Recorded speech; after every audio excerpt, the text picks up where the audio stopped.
ये कहानी है नीरज की, जिसके पिता इस दुनिया में नहीं थे और नीरज पढ़ा लिखा भी नहीं था।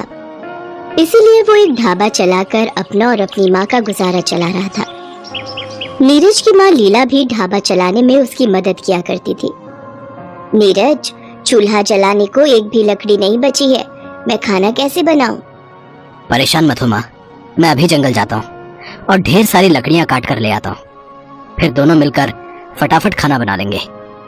नीरज फौरन अपनी कुल्हाड़ी लेकर जंगल की तरफ चला गया। नीरज के ढाबे पर हर रोज गांव के कई लोग खाना खाने आते थे, लेकिन फिर भी नीरज की कमाई बहुत ज्यादा नहीं थी, क्योंकि गांव में कमाई से ज्यादा लागत थी। यही वजह थी कि उसे चूल्हा जलाने के लिए जंगल से लकड़ियां काट कर लानी पड़ती थी। अब हाँ, इस पेड़ पर काफी लकड़ी है, इसी से शुरू करता हूँ। मेरे पंख, कोई बचाओ, कोई है कर दो, कोई तो मेरी। अरे, ये आवाज तो किसी लड़की की लगती है, लगता है किसी मुसीबत में है, मुझे देखना चाहिए। नीरज उस आवाज की तरफ गया। उसने देखा कि वहाँ पर एक परी जैसी दिखने वाली लड़की थी, जिसके पंख कांटों भरी झाड़ी में फंसे हुए थे। ये देखो, क्या शौक चढ़ा था तुम्हें ये परी वाले कपड़े पहनकर यहाँ जंगल में घूमने का? देखो, फालतू की मुसीबत मोल ले ली ना। रुको, मैं अभी इन नकली पंखों को काटकर तुम्हें इन झाड़ियों से अलग करता हूँ। नहीं, मेरे पंखों को हाथ भी मत लगाना तुम। ये नकली नहीं है, ये मेरे असली पंख हैं और मैं एक असली परी हूँ। उस परी की बात सुनकर नीरज चौंक गया। गौर से देखने पर उसे एहसास हुआ कि वो पंख वाकई असली थे, क्योंकि कांटों में फंसे होने की वजह से उनसे काफी खून बह रहा था। ठीक है, मैं समझ गया। मैं तुम्हारे पंखों को नहीं काटूंगा, पर देखो, मुझे तुम्हारी मदद तो करनी ही होगी। मेरा भरोसा करो, मैं सिर्फ झाड़ियों को काटने की कोशिश करता हूँ, ठीक है? उस परी ने नीरज पर भरोसा किया और फिर नीरज ने बड़े ही ध्यान से उन सारी कटीली झाड़ियों को काट दिया। अब वो परी आजाद थी, लेकिन उसके पंख बुरी तरह से घायल थे। मेरी मदद करने के लिए शुक्रिया। मेरा नाम नीलम है और मैं परी लोग से यहाँ तुम्हारी दुनिया देखने आई थी, पर पता नहीं कैसे यहाँ फंस गई। मेरा नाम नीरज है, तुमसे मिलकर अच्छा लगा। तो अब तुम अपने परिलोक वापस चली जाओगी ना? मैं चाहूँ तो भी नहीं जा सकती, जब तक मेरे पंख बिल्कुल ठीक नहीं हो जाते। मुझे यहाँ तुम्हारी दुनिया में ही रहना होगा। क्या तुम मुझे कोई सुरक्षित जगह बता सकते हो जहाँ मैं रह सकूँ? तुम मेरे घर पर रह सकती हो, मेरे साथ मेरी माँ भी रहती है। हम दोनों मिलकर अपने घर के बाहर ही एक ढाबा चलाते हैं। बस मैं थोड़ी सी लकड़ियाँ काट लूँ, फिर हम चलते हैं। पर लकड़ियाँ तो तुम काट चुके हो, वो देखो। नीरज ने पीछे मुड़कर देखा तो वहाँ लकड़ियों का एक मोटा गट्ठा रखा हुआ था, जिसे देखते ही नीरज समझ गया कि असल में ये। तो तुम जादू भी कर सकती हो, पर एक बात बताओ, तुमने खुद को आजाद करने के लिए जादू का इस्तेमाल क्यों नहीं किया? और अभी भी तुम अपने पंखों को जादू से ठीक क्यों नहीं कर लेती? क्योंकि हम परियां सिर्फ दूसरों की मदद के लिए ही अपने जादू का इस्तेमाल कर सकती हैं, खुद के लिए नहीं। अच्छा, चलो कोई बात नहीं, तुम मेरे साथ चलो। मुझे पूरा भरोसा है कि मेरी माँ के पास तुम्हारे पंखों को जल्दी से जल्दी ठीक करने का कोई ना कोई नुस्खा जरूर होगा। नीरज उस परी को लेकर अपने घर पहुंचा और फिर अपनी माँ को उसके बारे में सब कुछ बताया। तुम बिल्कुल चिंता मत करो बेटी, मैं अभी कुछ जड़ी बूटियों को मिलाकर एक लेप बना देती हूँ। उसके इस्तेमाल से तुम्हारे पंख कुछ ही दिनों में बिल्कुल ठीक हो जाएंगे। शुक्रिया माँ जी। लीला के बनाए जड़ी बूटी के लेप से नीलम के पंख बहुत तेजी से ठीक होने लगे, लेकिन नीरज के हालात हर बीतते दिन के साथ और भी खराब होते जा रहे थे। ये कैसी दाल मखनी है भाई? है? मक्खन का तो नामो निशान भी नहीं है इसमें। मक्खन कहाँ से डालो भाई साहब, यहाँ गांव में खाने का दाम बहुत कम है। थोड़ा भी दाम बढ़ाओ तो लोग खाने से ही मना कर देते हैं। ये सब बहाने हैं, साफ बात है भाई, खाने में स्वाद तो माल मसाले से ही आता है। अगर वही नहीं डालोगे तो फिर तुम्हारे ढाबे पर आने का क्या फायदा? सादी दाल तो घर में भी खाने को मिल जाती है। नीरज मजबूर था, वो चाहकर भी अपनी लागत को नहीं बढ़ा सकता था, क्योंकि उसके लिए उसके पास पैसे ही नहीं थे। अरे नीरज, क्या हुआ बेटा? क्या बोल रहा था वो आदमी? बस माँ, और क्या बोलेगा, दाल मखनी में मक्खन ढूंढ रहा था, नहीं मिला तो नाराज हो गया। लगता है अब फिर कभी अपने ढाबे पर खाने नहीं आएगा। नहीं आता है ना आए, भाड़ में जाए। तू अपना दिल छोटा मत कर बेटा, ये गांव के लोग हैं ही ऐसे, हर कोई उधार खाकर जाता है, ऊपर से इन्हें दाल में मक्खन भी चाहिए। नहीं माँ, लोग जैसे हैं वैसे ही रहे। ऐसे हाथ पर हाथ रखकर नहीं बैठ सकते, वरना हमारा ढाबा बंद हो जाएगा। नीरज के चेहरे पर हताशा और मायूसी साफ दिख रही थी, साथ ही चिंता भी। उसकी माँ लीला भी उदास होकर अपनी बहन से मिलने उसके घर चली गई, क्योंकि उसके पास भी इस समस्या का कोई समाधान नहीं था। लेकिन वहाँ कोई था जो सही मायने में नीरज और लीला की मदद कर सकता था। ये दोनों कितने परेशान हैं, और नीरज तो मेरे जादू के बारे में जानता भी है, लेकिन फिर भी इसने मुझसे मदद नहीं मांगी। इतनी परेशानी में भी इन दोनों ने मेरी मदद की, तो मुझे तो इनकी मदद करनी ही होगी। नीलम परी के पंख अब बिल्कुल ठीक थे, वो परीलोक वापस जा सकती थी, लेकिन उससे पहले उसने नीरज की मदद करने का फैसला किया। तो ये है वो दाल मखनी, ठीक है। तो ये गया इसमें ढेर सारा मक्खन। बस इतना काफी नहीं है, मुझे कुछ और भी करना चाहिए। नीलम परी ने उस दाल मखनी के बर्तन पर अपना जादू कर दिया और फिर वहां से चुपचाप वापस अपने परीलोक चली गई। फिर कुछ देर बाद, अरे भाई, कोई है क्या यहाँ? खाना मिलेगा क्या? हाँ हाँ, क्यों नहीं साखन, लगता है माँ ने डाला होगा। पर वो इतना सारा मक्खन लाई कहाँ से? चलो बाद में पूछ लूंगा, फिलहाल खाना लेकर जाता हूँ बाहर। नीरज खुशी खुशी वो ढेर सारे मक्खन वाली दाल मखनी और गर्मा गर्म रोटियां लेकर ग्राहक के पास गया, जिसे खाते ही ग्राहक का चेहरा खिल उठा। भाई वाह है, सच में मजा आ गया भाई। मैंने शहर से एक होटल की दाल मखनी खाई है, पर इतना मक्खन तो कोई भी नहीं डालता भाई। और तुम इतने कम दाम में इतना मक्खन डाल रहे हो, मानना पड़ेगा भाई, मानना पड़ेगा।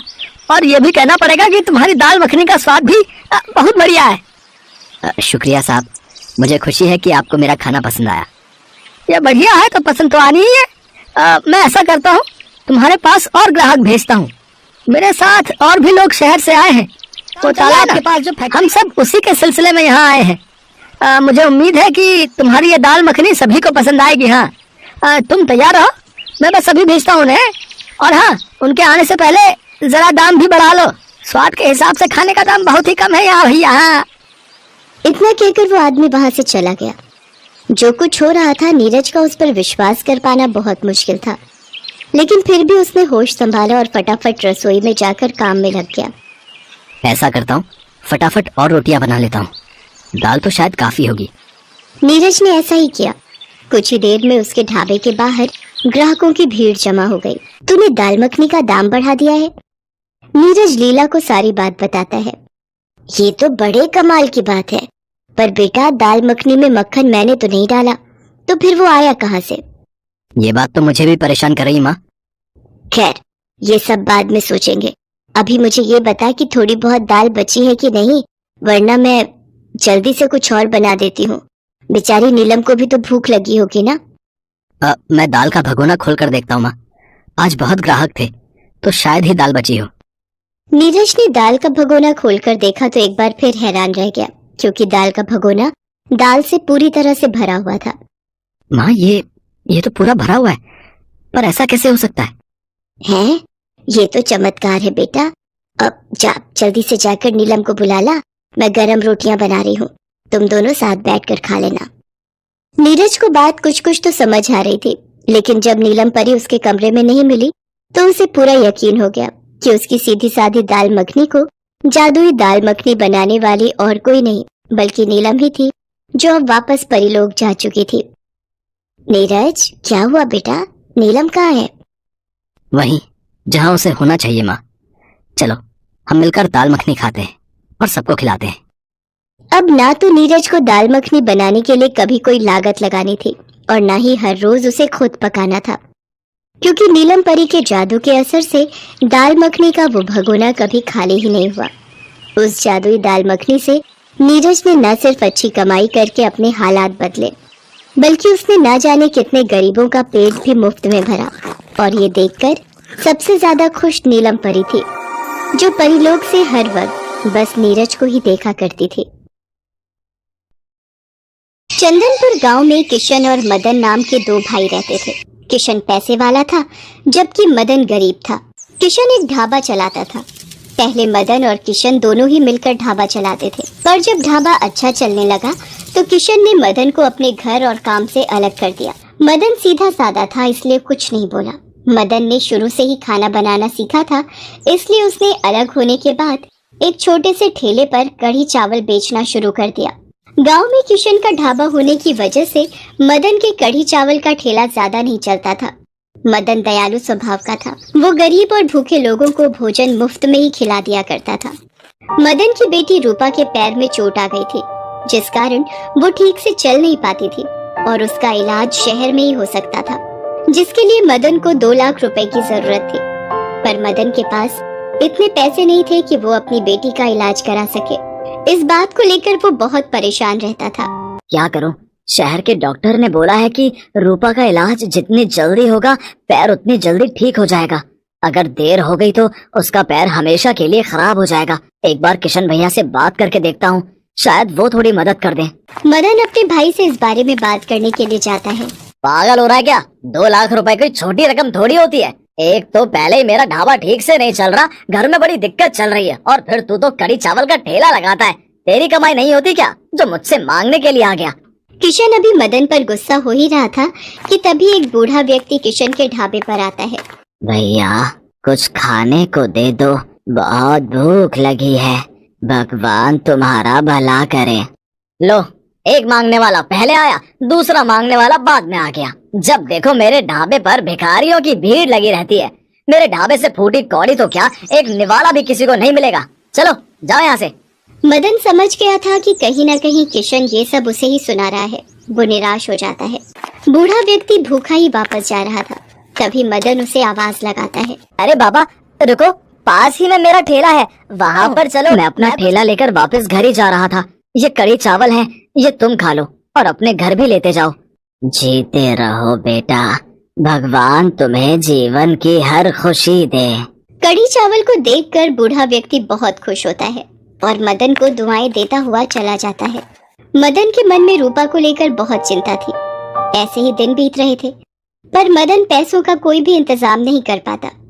एक दिन मदन जब कढ़ी चावल का ठेला लगा रहा था, तभी वहां से कुछ साधु महात्मा गुजर रहे थे। सभी महात्मा बहुत भूखे थे। वो आपस में बात करने लगे। बहुत भूख लगी है। हम साधुओं को देखकर उस ढाबे वाले ने मुफ्त में भोजन खिलाने के लिए साफ मना कर दिया।